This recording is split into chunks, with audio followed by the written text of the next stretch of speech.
Let's give our sons of Allen a big hand.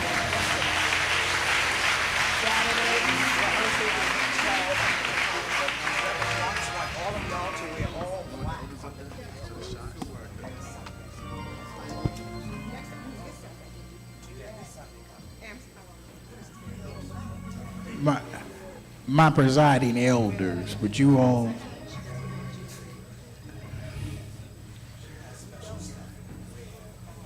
No, y'all fine.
A.M.Es receive our governor.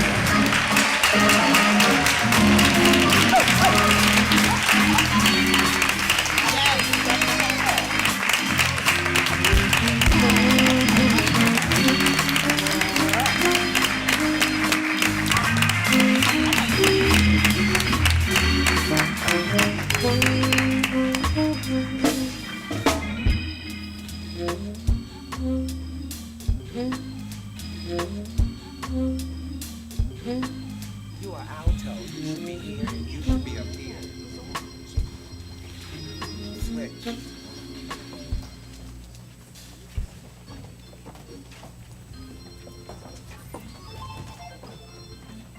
Choir.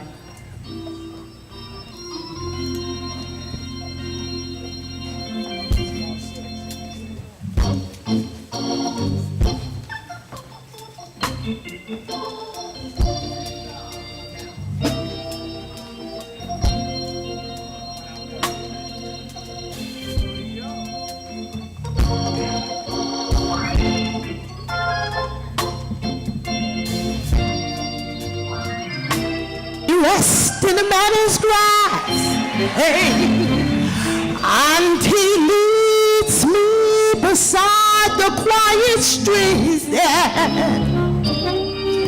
He restores my failing health, and he helps me to do with honest him the most. And he restores my failing health, and he helps me to do what honors him the most. That's why I'm saved. That's why I'm saved. That's why I'm saved.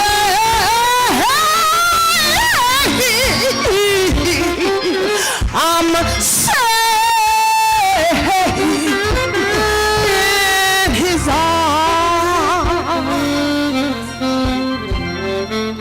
And when the storm,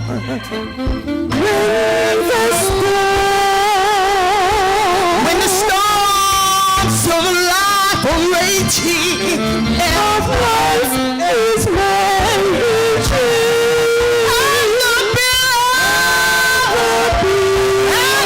be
Come on and bless the name of God in this place.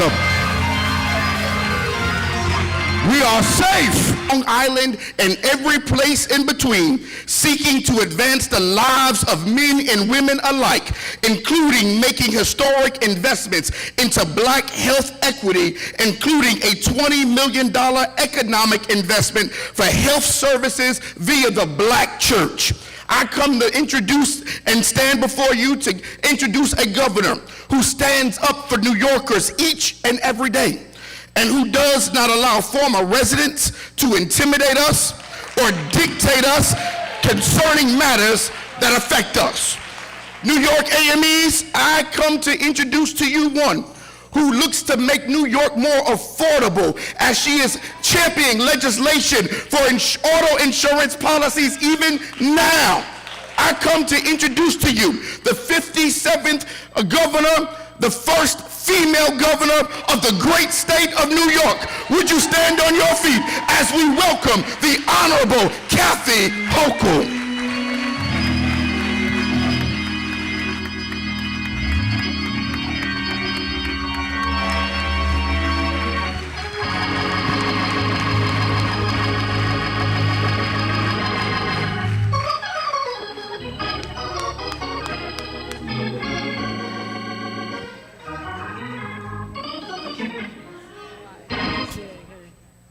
I feel like saying good morning, church, but that's for Sunday, right?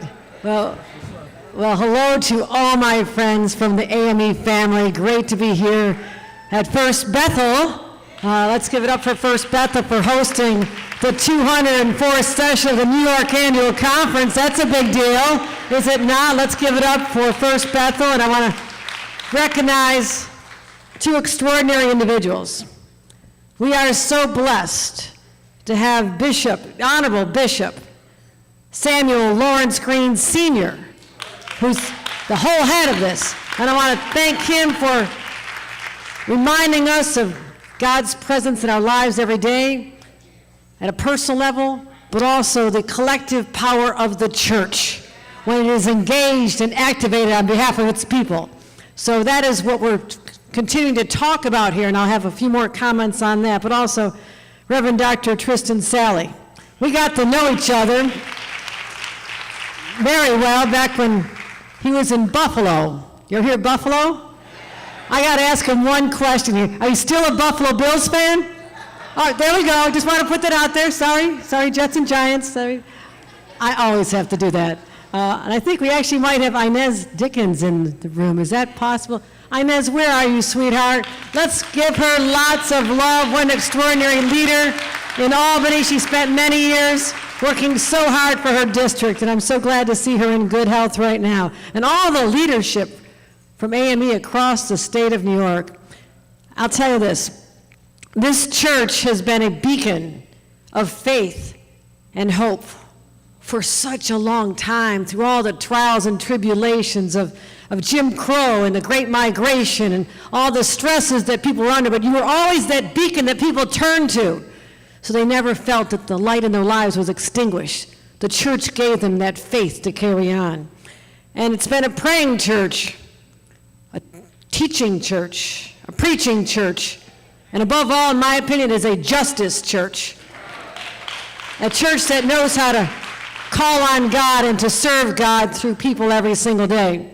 Now this year's theme of revive, reclaim, and rebuild, that has particular meaning in this moment because people are feeling under siege right now. They're feeling like, what is going on? What did I do wrong? This is not what I expected for myself and my family at this point in my life. And I can't think of a more powerful time to think and turn to Scripture for some inspiration. The prophet Amos tells us,